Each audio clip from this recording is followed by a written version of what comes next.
Well, what's going on in Antarctica? Why so much secret, and why do we need an international treaty to protect Antarctica?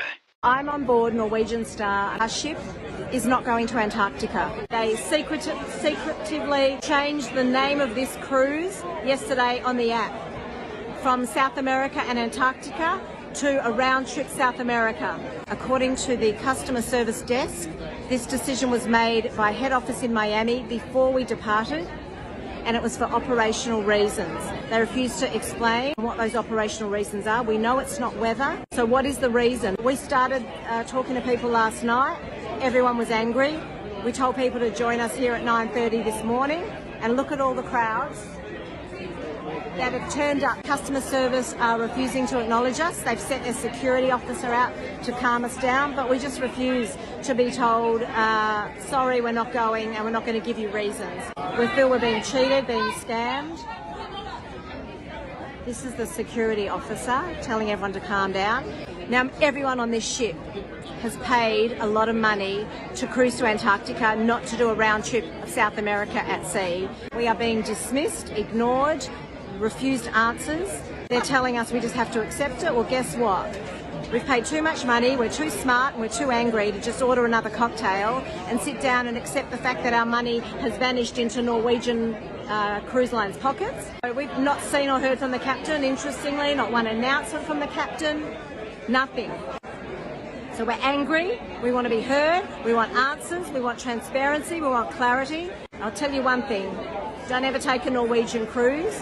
It is, they are treating us with absolute disdain, disrespect. They think we're idiots. We're not idiots. And we're not prepared to just accept this sitting down. We may not get to Antarctica. The chances of this cruise now going to Antarctica are minimal. But we want answers. There's no such thing as other planets or outer space. I believe the planets are actually just fallen angel beings, and I'm about to show you. So we know, according to scripture, stars are angels, angels are stars. We know that we all live under God's firmament. There's no such thing as outer space. So all the stars or angels are inside the firmament. Right? According to Revelation, the 7 stars are the angels of the 7 churches, right? So we know stars are angels. Right? We know 1/3 of the stars of heaven, or the angels, fell, right? They disobeyed God. These are known as the fallen, right? Now, the book of Ezekiel gives us a description of what some of these angels look like. As for their appearances, they four had one likeness, as if a wheel had been in the midst of a wheel. So a wheel inside of a wheel. This is a picture of Mars captured by the Nikon P1000 camera. What do you see? A wheel inside of a wheel. Now, you can go find a bunch of Greek and Roman gods that actually have the same names as the planets. They were named after them. Because they're not actually planets, the false gods are really just fallen angels in disguise. This stuff is no joke, you can go look it up.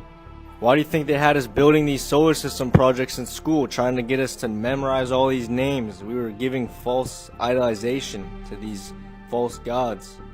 Right, and they gave us hints, right? Some of them actually do look like wheels inside of wheels, but this is fake.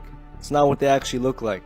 These are the true photos of what these so-called planets actually look like. They're all wheels inside of wheels. These are the fake ones.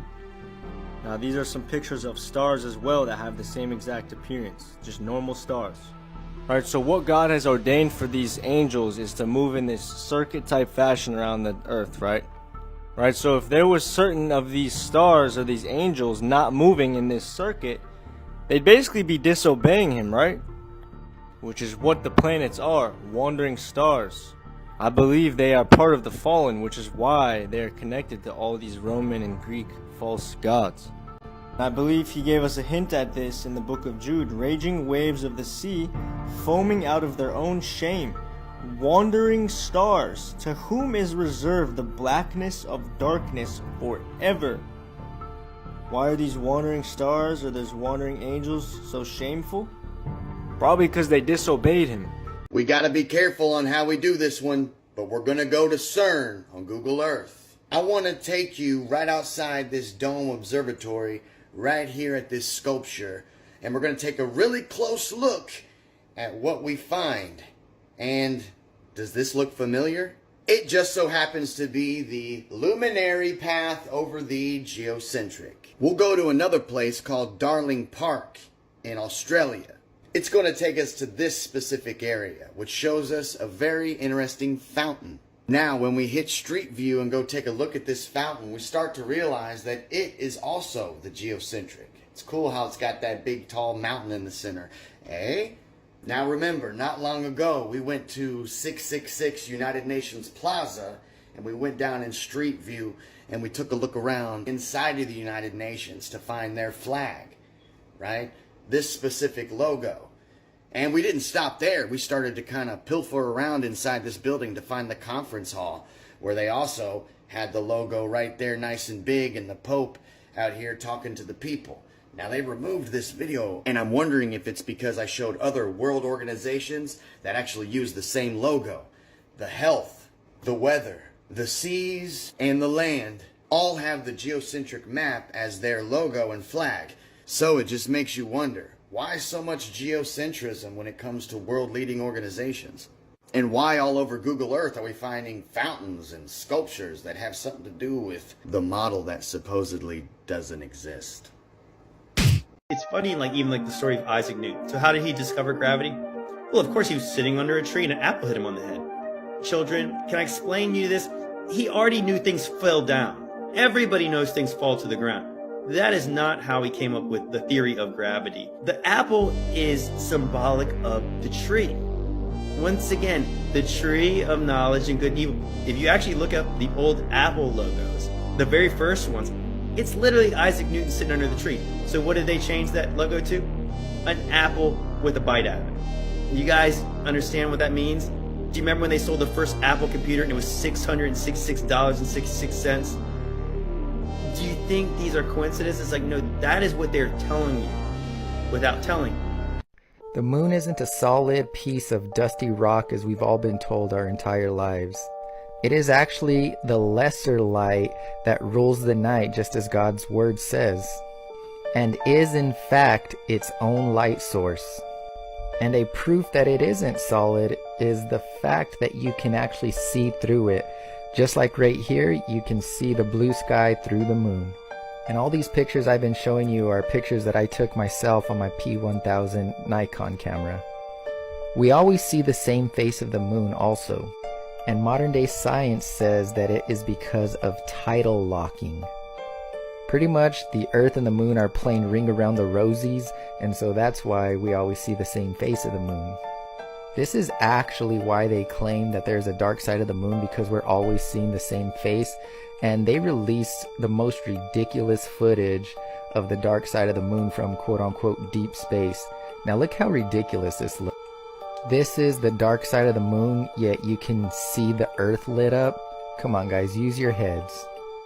And if the Earth and the moon are in a tidal lock, then how is it that there are these quote-unquote craters on the moon that are facing the Earth?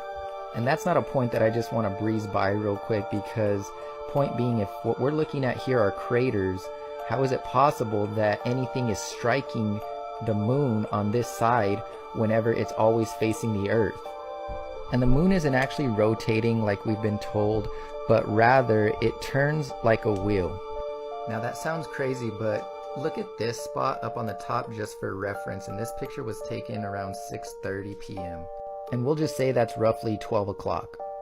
Now this one was taken at 9 o'clock p.m., so less than 3 hours later, and you could already see this spot is around 2 o'clock. And by 12:30 a.m. you can see that same spot, it's already past 3 o'clock. And that's why we always see the same face, because it's turning like a wheel. It's not doing this and tidally locked to the Earth. It is stated also that the reason why there's day and night is because of the rotation of the Earth. I'm going to show you some quick footage of a high altitude camera, and you tell me if it looks like we're spinning. Are we spinning, guys? Check this out. The sun on one side, the moon on the other. How is this even possible? On a globe, if we're on a globe, look at that nice flat horizon. So calm. You are not spinning out of control. Flying through infinite space. The earth is stationary, just as the Bible says, and it's on a foundation.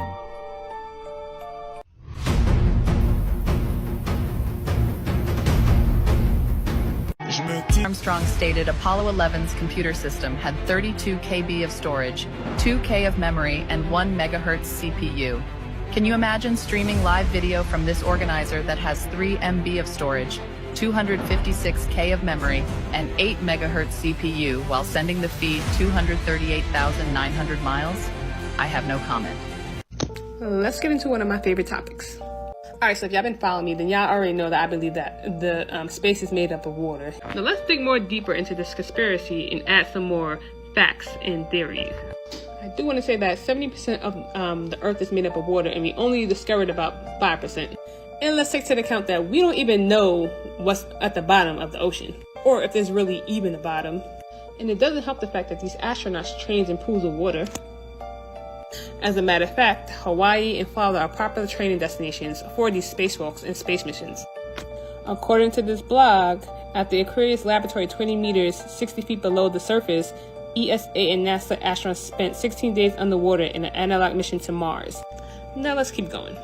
And let's not forget that these deep sea diving suits are really similar to these space walk suits. And you know what really be killing me? I feel like every few years, NASA comes out with an article just to introduce us or get us used to the fact that the space or the ocean are one and the same. Well, this article was actually published in 2011, but according to this article right here, astronomers find biggest ever water reservoir encircling black hole 12 billion light years away. And according to the article, it was revealed that a colossal body of water that surpasses the combined volume of water on Earth by 140 trillion times. So every time I see these type of articles, I always believe that NASA is really trying to prepare us that, you know, space is really the ocean and the ocean is really space. And so did you know that there is something similar to black holes that are in space that are in our very own ocean? Well, according to Google, they are technically not black holes, but they are very similar.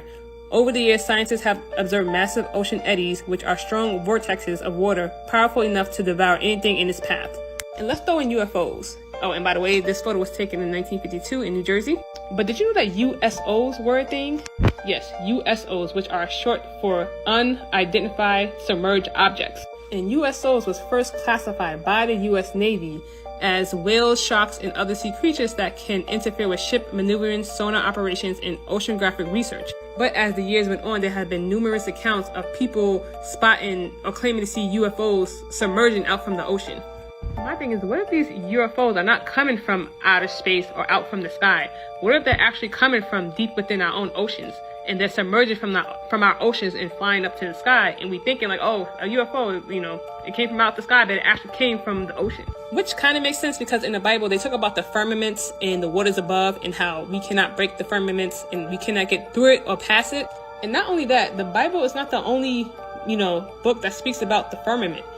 In other cultures, they also speak about the firmament as well.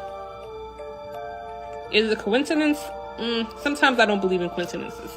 Now, let's not forget about Operation Fishbowl, where our own government shot a series of nuclear bombs straight up into the sky. Now, they claim it was just for nuclear testing, but people theorized they was trying to break through the firmament. So like I say, what if these UFOs are not coming from the sky or outer space? What if they're actually coming from the ocean or inner space? And by the way, they say that the ocean is a portal to space. And if you want to throw in the Bermuda Triangle, I mean, that doesn't make it any better either.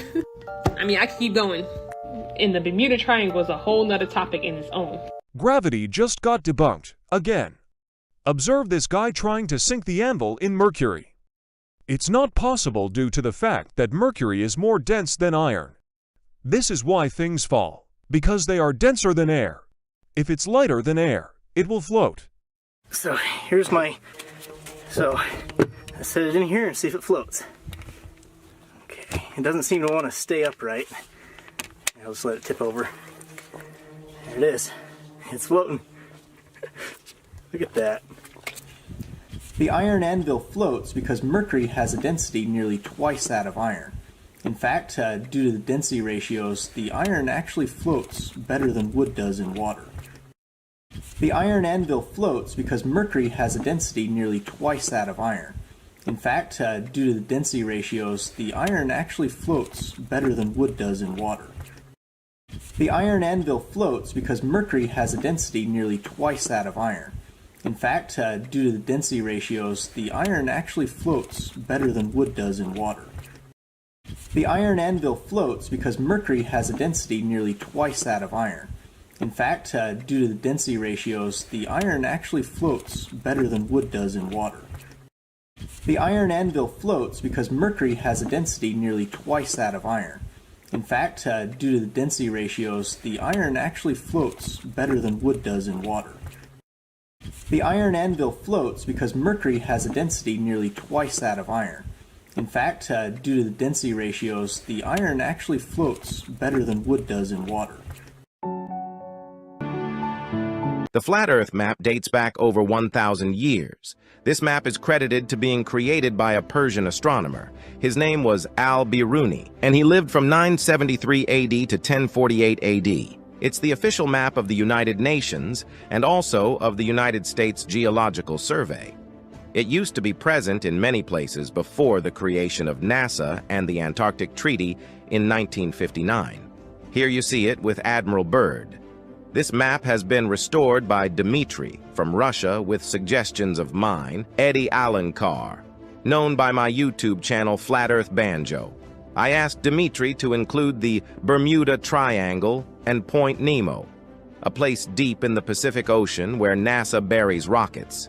Then Robert Tozzi, a professional mapmaker, came along and enhanced the map even more. There are many people now selling this map online, but if you could order it from my online store, I would greatly appreciate it. Visit my store now and order one of the items. I humbly thank you.